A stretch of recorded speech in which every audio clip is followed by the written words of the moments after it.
Dun, dun, dun, dun, dun, dun, dun, dun. Happy Wednesday, everybody. Welcome to WCNC Charlotte to Go. Hey, this morning we want to know, is there a skill that you would like to pick up? There's a new study out that sheds some light on why it's important and what a generation that's sort of leading the way on it. We'll get to that coming up in just a second. But if you have kids or maybe even a partner who's constantly glued to video games, this one's for you. New research finds that a love of video games could actually be good for your career. The study out of Texas says that gaming can actually help people develop valuable workplace skills like problem solving, teamwork, and self-confidence.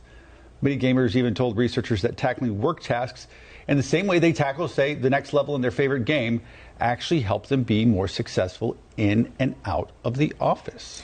So, I know Destiny's a gamer. I did a story actually a couple years ago. My brother, when he was in medical school, my parents talked to his professor and he said these younger kids coming in are so good, the ones that played video games, because their hand-eye coordination with the machines they use now for surgeries, they were like, they are just surpassing some of the older doctors that never played video games. So I thought that was so interesting. I did a story with like a Novant doctor here about it. But so see, video games can be good for you. Yeah. You play video games all the time, don't you, Destiny? I do, since I was a young gal, for sure. So I have like less time for it now because I'm an adult, but that's the first time hearing that it like actually helps with like your work skills. I don't know if I've studied a correlation with myself, but I guess maybe with like just critical thinking, because you know, sometimes you'll spend a long time on a level and you try to figure out different ways to progress to the next thing. So it definitely helps with like perseverance too, not getting burned out on the level that you're on, and then maybe that works with or frustrated. Problem solving. Yeah, totally. I always tell my son, don't get so frustrated. Yeah. No, in some of those, do you ever do any of the strategic games, or do you where you have to look things up or just figure things out, or what? Yeah, sometimes like for folks that know, it's a popular one, Legend of Zelda. Love the dungeons and the puzzles you have to solve with that. Those are probably the ones that rack my brain the most. It's nice when it's like intuitive and you feel smart for like getting past it, but there's sometimes I have to like look things up, but you know, it's still fun and it's also training your brain. So. Were you guys ever gamers? Like Destiny said, I love the Ocarina of Time from N64 days. And I go way back before that. Like we're talking about the original Donkey Kong, Legend Mario, of Zelda, like when 1980, like 1985. Oh yeah, I never did that. Oh, absolutely. And Adventure of Link. That was the okay. Please. So in between watching wrestling. But the thing is, at the time, I mean, I would not consider myself a gamer. I was a kid who played Nintendo. Yeah. Like, you know, it was not like, yeah. I wouldn't say anything else beyond that. Right. The original Super Mario, my jam. Yes. Oh, yeah. 1, 2, or 3?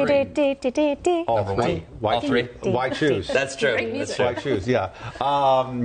Yeah, but you have to make time for it now if you want to. And I will say the original Tetris I loved, and that certainly is, as far as like problem solving quickly, that for sure does, I think, keep you So sharp. you probably never went this far, but on N64, I know I still have mine. This is called the new Tetris, where you have to make 4x4 boxes, where it allows you to you get bonus points for that, which was really nice. Because did you know that that little shape that's like that, 4 of those fit together in a 4x4 box? So we're getting some comments. Joy Mott saying, I briefly did video games. I liked Atari and Pac-Man and Super Mario Brothers. Oh, yeah. And Melissa Banks chiming in. I feel like we haven't heard from Melissa in a while. We mentioned you the other day. She's saying, so my 11-year-old is going to do great things one day. He lives on his Xbox.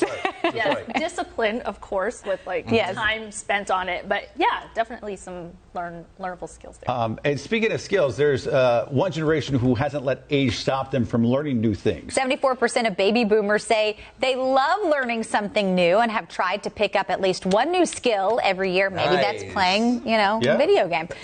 In fact, 60% of boomers say learning something new is more rewarding now than when they were younger. They say this is because they are more patient and they are learning because they actually want to, not because they need to or have to. The study also found that no matter the age, the most popular skill most folks are trying to master is a new language. Kudos to the baby boomers out there, because I feel like they might be the first generation that sort of embraced the older age and sort of decided, hey, I'm not I'm not dead yet. Like, let me go ahead. Well, because when you think about like our grandparents growing up and stuff like that, they weren't learning new languages. No. I mean, I'm not learning a new language. It's too hard. Kudos to them for like saying, hey, I'm retired, but this is more time I can learn things and take up tasks. And I mean, I think language is a obvious one, but I think that's something you have to have like consistent practice with. You know, and it's like if you're not, immersed you lose it. It's so hard. It's so hard. And it's also scientifically proven that you pick up language much easier at a younger age than you do at an old age. So kudos to them. I think I would love to be more handy. Because I'm just not. I hammer a nail and that's about it. Yeah, because I was going to say, I feel like you're pretty handy with stuff that you show me that you would like put up in your house, but I guess that's just hanging pictures. I like to be more handy than that. Yeah, like, but that's still a hammer and a nail. I can maybe find a stud in the wall, maybe if I'm feeling lucky. But beyond that, like I would like to be a lot more handy. I have some friends that took piano when they were younger, quit, and then now they're posting about learning again. I think that would be a great skill to learn. Yeah, that was going to be mine because I taught myself piano when I was a kid. I had a keyboard growing up. Oh, that's cool. And then once I got older, I didn't have one around me. It's like language if you don't stay with it. Yeah. What a good mentality, too, just to pick up a new skill a year. Like, because a lot of that's really because a lot of people, like, for New Year's is like, oh, I'm going to do this, this, and this. But if you literally just say, I'm going to learn this year, that is such kind of like a low bar with such a high reward. So I think that's really a really cool thing. For me, over the last 5 years, the one thing I did was I learned how to solve a Rubik's Cube. Oh, that's cool. But it's just like the same thing. Is like I did it the other day. I'm significantly slower than I was 3 years ago when you're actively doing it. So like any skill, you gotta kind of have to keep it refreshed, or else it kind of. Since you say that, Ben and I have a mutual friend who actually did that. I don't know if she's still doing it, but I worked with her in Boston. She used to work here in Charlotte. But 1 year she learned how to make sourdough. This was like before it was a thing on social media. Then I think she did a language. She learned how to play the ukulele. The clay pots or something like that. She did a stand-up comedy class. Oh, that's cool. And at the end of the year, you could go watch. She's fantastic about like pushing, like almost on a yearly basis, pushing herself. Yes. Like, she's really good. Yes. It's so admirable. Susan Tran. We'll give her a little shout out. It's so admirable because people like you and I just don't have it. I know. And then you snap your fingers and 5 years have gone by and you're like, what? Like, I could have, should have, would have. You're like, what am I doing with my life? I'm going to learn to make sourdough. At least you have kids. I have no excuse. I can easily take up any hobby. 2025, we'll do it. That's right. That's going to be my year. That's right. All right, folks, chime in. Let us know what's the one skill you would like to pick up.